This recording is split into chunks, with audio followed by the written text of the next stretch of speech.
Okay, I think it's time to get rolling on the pre-concert chat.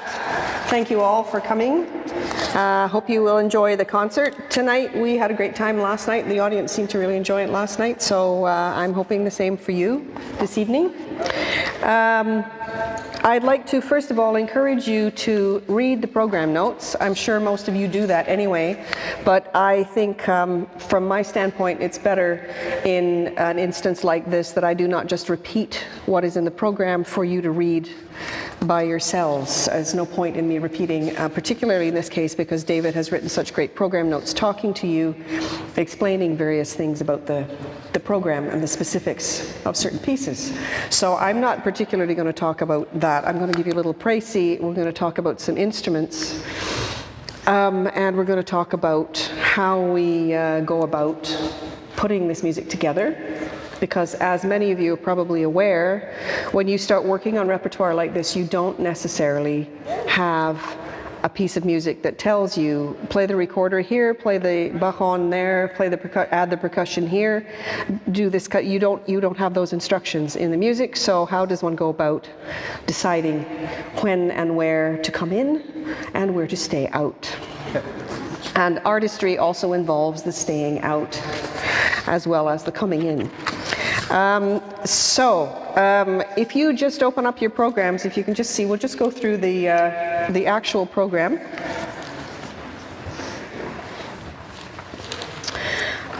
As you're probably aware, this is a program of music from the Spanish-speaking countries, but I hasten to add that many of these countries are places where Spanish was not the first language that was spoken, and is still not the only language spoken. And so we're also incorporating other languages of the indigenous people of some of the countries that we're going to be playing music from. You'll see the first set. They are perhaps, there are some titles in there that you may think, oh, well, that's definitely not Spanish. You are indeed right. The first piece is in Quechua, which is an indigenous language linked to what the Incas spoke. So it's a very old language, and it's really quite an honor, I have to say, to be in a program where we can do something like this. I'm going to talk a little bit more about that later. The second piece, Xicochi, is in Nahuatl, which is linked to what the Aztecs spoke. It is another of the indigenous languages, and linked to what the Aztecs spoke. And Tlecantimo, which is the fourth piece on the program, is in what we call mestizo, which is a term referring to a language that combines Spanish with an indigenous language. And it's not just one specific indigenous language. It could be called mestizo, when it just combines Spanish and another language, one of the several that were spoken. And this was quite common, of course, with the colonizers, that, you know, when you're trying to reach out to people, and then when you're trying to conquer people, that, you know, you try and make adjustments for yourself, that you will learn to speak their language, that you will communicate with them, but you're also expecting at some point that they will start communicating in yours. And of course, anybody who's tried to learn a second language by living in a place, when you do it by immersion, you do go through these phases where the language that is not your native tongue that you speak, you stumble a bit with at the beginning, but you just have to try, and the more you use it, the more you keep going, the better you get, and you have to get over yourself in terms of being embarrassed or worried about, you know, that you had the wrong verb conjugation or something. People will correct you, and people will help you. But you'll see that a lot of the composers' names on this program, they're not necessarily familiar names. The most familiar would be the name Francisco Guerrero, who was a very celebrated Spanish composer in his time. And his music, a lot of his music made it across to the Americas, because he was so celebrated. And his music, first editions of his music and copies of his music came to the Americas with colonizers, and you will some of these sources that we now have that we use were found in libraries in, I believe, Puebla, in Lima in Peru, and in Mexico City and Puebla. And there are other libraries in Central and South America where original copies of this music. They're in the collection because the music came over and has stayed there. Similarly, we also know that instruments came over with the colonizers, and then there would have also been indigenous instruments played. And one of the wonderful things about this particular repertoire, especially the music that was performed in Central and South America, is this wonderful blend of what you get from three specific sources. You get the Spanish influence, you get the indigenous influence, and you also get the influence of African enslaved people who were brought with the Spanish. So you have this great variety of cultural, musical, linguistic influence. And it really is a wonderful, I hope you see by the end of the evening how everything contributes to make a pretty amazing whole. And it's quite a different style of music in many respects than a lot of the other European Renaissance and early Baroque music. Most of the pieces on this program fall into two categories. One is the villancico, which was the primary poetic and musical form in Spain from the late 15th century, up to the present day, particularly popular in the 15th, 16th, and 17th centuries, but still today. People have pieces, right pieces, that they call villancicos. So, and it has a form that is quite flexible, very broadly spoken. A great generalization would be to just say you have verses and you have choruses, and you can have different lengths of verse, different lengths of chorus, although the chorus is usually the same length. You'll also sometimes have introductions and conclusions, but you will basically, that's your format. And often they are like ballad tunes. They tell stories, so there are many, many verses, sometimes not.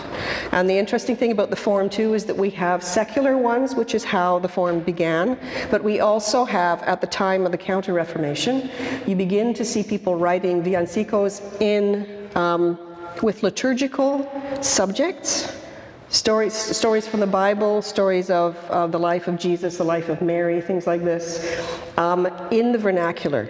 So, but they were sacred stories.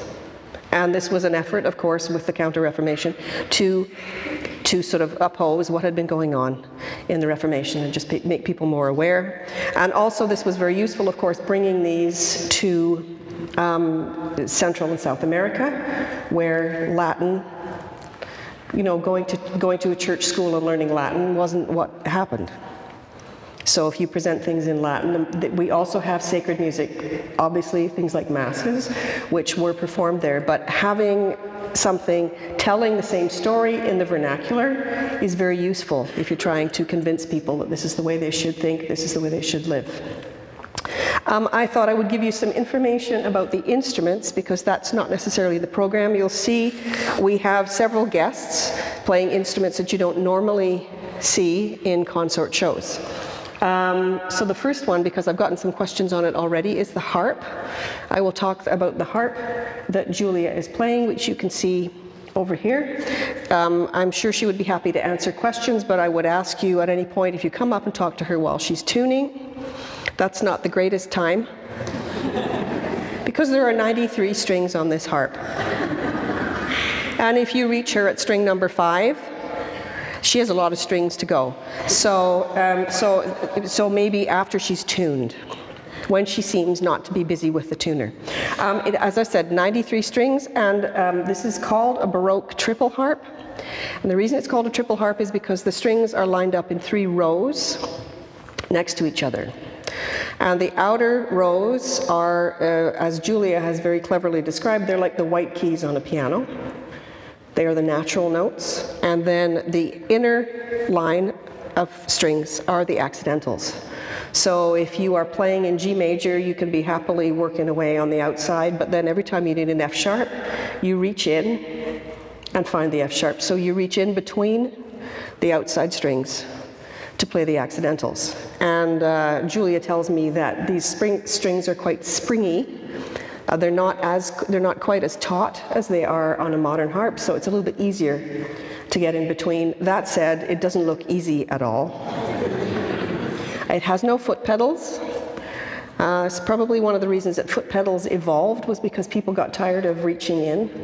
And of course, as music evolved in the sense that you suddenly get much more chromatic music, it becomes much harder to play that music. Like, I can't imagine playing Stravinsky on a harp like this. That would be, you know, the first level of hell in the, if there was one for music, that would be it. Okay, and it's a copy, I'll get my notes out here. This is a copy of a harp it's inspired by a painting that was painted around 1643 by Carlo Francesco Nuovolone. And it's a very interesting portrait of, the painting is called The Artist and His Family, a portrait of the artist and his family. And it's interesting because it's got all the members of his family. It's a woman right in the middle of the painting playing a harp that looks exactly like this. And there's a picture of the painter beside her. You can tell that's him. And then other members of his family. He seems to have come from quite a musical family. There are several other people in the painting playing musical instruments. There's one looking very lost in thought, rather melancholy. Anyway, that's what the maker copied. The maker's name is Klaus Hüttel. He's from Germany, and this harp was made in 2003. But it's a copy of quite a typical Italian triple harp that you would have seen, not just in Italy, but all around Europe in the 17th and 18th centuries.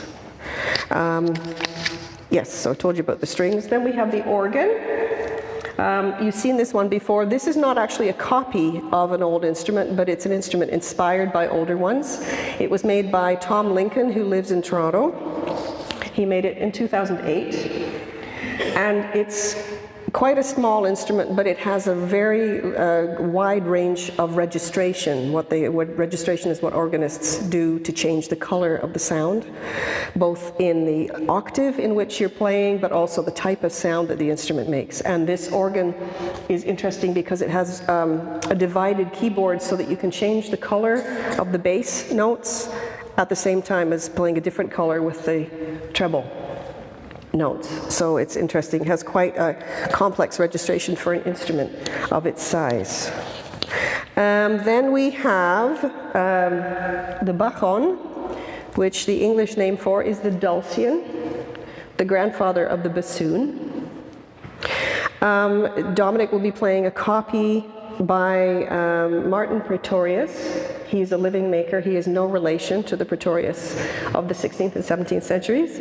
And the instrument was made in 2006. It's a copy of an early 17th century dulcian, which is currently the original instrument is housed in a collection in Berlin. And the maker is anonymous. We don't know who. It's rather interesting when you come across an anonymous instrument. Usually makers put their mark on their instruments so that you can tell who made them. This one has a range of just over 2 octaves, which is a smaller range than the Baroque bassoon, but quite an amazing sound, and quite a lot of things that you can do with this instrument. It's pitched at 465, which is one of the other things in this concert. We're playing at 2 different pitches. Some of us are tuned at 415, which is about approximately a semitone below modern pitch, and some of us are playing at 465, which is approximately a semitone higher than modern pitch. So in rehearsals, we sometimes get into this issue of describing, you know, in bar 15, is that a G major chord? You have to make sure that the person's thinking, are they thinking in G major or A major? And you have to be able to translate like that. So there's some hilarity that comes on, and also some frustration, as if you have a problem that is not getting solved. Anyway, so that's the bassoon. And the recorders that I'm playing, you will have seen them before. And here's the case in point. This is a soprano, and I'm playing on the 415 joint. This is the G alto. And I'm playing on the 465 joint. Just depends what you need. And these, you can see, they're pretty straightforward looking. They're not fancy. These are copies of what we see and what we in various music sources, particularly treatises. When you see recorders from the 16th and early 17th century depicted, this is kind of what they look like. They have quite large finger holes. They have no double holes. And they don't have as big a range as a Baroque instrument, but they have a very hefty sound in the bottom register. So it's particularly satisfying because what you lose in the Baroque is that heft in the bottom end. You exchange that for a better high end. So you don't ever just win-win. It's never a win-win situation. And then we have several types of guitars and a lot of different percussion instruments, and this is where the color gets extremely rich. We have a combination of 5-course Baroque guitars, 4-course Renaissance guitars, and we also have a churango, which is an Andean version of a guitar. It's a very small guitar. The Baroque guitar, maybe I should start with the Renaissance guitar. Terry is playing a Renaissance guitar built by Ray Nurse, who is a Canadian maker living in Vancouver. And Ray built this instrument based on designs that we see in 16th century guitar sources, so like method books and collections of music, because we don't have any surviving Renaissance guitars of this type to copy. It has a single top string, and the next 3 courses are pairs of strings. It's quite small and is thought sometimes to have been pitched a fourth higher than other instruments of its type. And it's important to remember also that when you're dealing with Spanish music, you're dealing with music from a country which is basically, I don't know if it's the birthplace of the guitar, but it is certainly one of the most important places for guitar playing. It still is to this day. A large number of really great guitar makers, guitar players, and people who compose for guitar. It's very much still in the culture. Probably it's most familiar to people with its connection with flamenco. But there were several forms of dance earlier than the flamenco from which flamenco evolved. And there's a history of guitar playing going back into the 15th century in Spain. And it's also interesting to note that the Spanish were the ones who evolved the instrument called the vihuela. We don't actually have any vihuelas being played tonight, but we have, but what a vihuela is it looks kind of like a guitar. If you see a picture of it, you'll think, oh, that's a guitar, but it's tuned like a lute. And the Spanish did know the lute. It's not as if the Spaniards didn't know what lutes were, and we have many paintings of people playing lute and lute music. But guitar really seems to have been a favorite thing of theirs. And then in the Baroque period, you have, as with many instruments, you have a kind of a development in the guitar where it would basically increase the number of strings and the size. So the Baroque guitar is slightly bigger. We have 5 courses. And Terry's Baroque guitar tonight is based on an Italian instrument that's now in a collection in New York. It was made in the 1680s. And the copy that he's playing was made by Michael Schreiner, who is again a Toronto maker, about 20 years ago. So it's interesting, as I got the information about the instruments, how many Canadian makers we have who are active making copies of instruments so that people like us can play them. The instruments I have are made by a Dutch maker, but we also have good recorder makers in Canada as well, so it's kind of nice. And the churango, this is tiny little member of the guitar family. And it was originally made using, this is the sad part, is the shell from an armadillo as the resonating chamber. And it got to a point where people decided, no, we cannot use the armadillo anymore because otherwise there will be no more armadillos. And so they began to use wood, which I'm sure made the armadillos very happy. And it is tuning similar to a ukulele. It has 5 courses, so it has 10 strings. It's kind of amazing when you see the size of it. It's really quite small. And you will find this instrument basically in the northern part of South America. So Ecuador, Bolivia, Peru, northern Peru, Peru, and then northern Chile and northwestern Argentina seem to be the places. But it's sort of Andes related, so anywhere around there. And part of the issue is it was also an instrument that was very easily transportable. Part of the thing is when you have a small instrument, it's great because you can take it anywhere, and especially when you're traveling through mountainous regions, the less you have to carry, the better. So it's great to have a smaller instrument like that. Percussion. We have, in the world of percussion, I know a lot of people don't really think about this too much, but when you think about how do you make sound with percussion instruments, you have either drums, so you have some kind of skin stretched across, and you can put jingles on that. Then you also have bells, you have shakers, rattles, all kinds of things like this, and we have a big variety tonight. So we start off, we have a bass drum called a bomba. We have pandero, which is a kind of tambourine. We have other types of tambourine. We have the cajon, which basically it's a box. And it's, you sit on the box, and everybody has probably seen somebody playing cajon. If you haven't, you will tonight for sure. So it's great because it's one of these instruments which did exist in South and Central America, where people who were servants or slaves were not really supposed to have access to playing music. We don't want you having too much fun. If you had a box to play on, it could double as a piece of furniture. It could double as something that you keep things in, like a box. So then you could play and you never raised any suspicions, whereas of course if you had a guitar or something like that, then that might raise suspicions to somebody who didn't really want you playing too much of their music or their music at all. Then we also have rattles like maracas, and as we were talking about earlier, a couple of my colleagues and I were talking, many of us think of maracas, we think, oh yeah, anybody can play those, and many of us at a certain point have this memory of rock bands in the 60s and 70s playing maracas and just kind of doing this and thinking, oh, anybody can do this. But I have to say, in the hands of somebody who actually knows how to play the maracas, it's kind of amazing how many sounds, how many different effects, like any other instrument. If you really know what you're doing, it's kind of amazing. And also if you have beautiful instrument, and you'll see some of the maracas that are being used tonight, they are very beautiful instruments. These are not the kind of things that you would see at, you know, at the gift store at the airport. Many times you'll think, oh, I got this great flute from the souvenir shop at Machu Picchu, but if you paid $5 for it, it's not a great flute.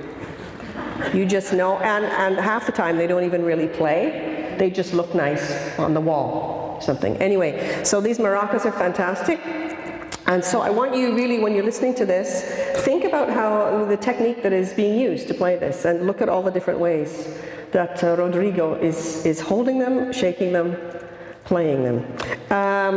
We also have some rattles, like they're sort of seed pods with the seeds still in, bells, all kinds of things. And the last thing I want to mention about instruments, Rodrigo is playing at one point in the program. This is where we get slightly new agey, but not really new agey.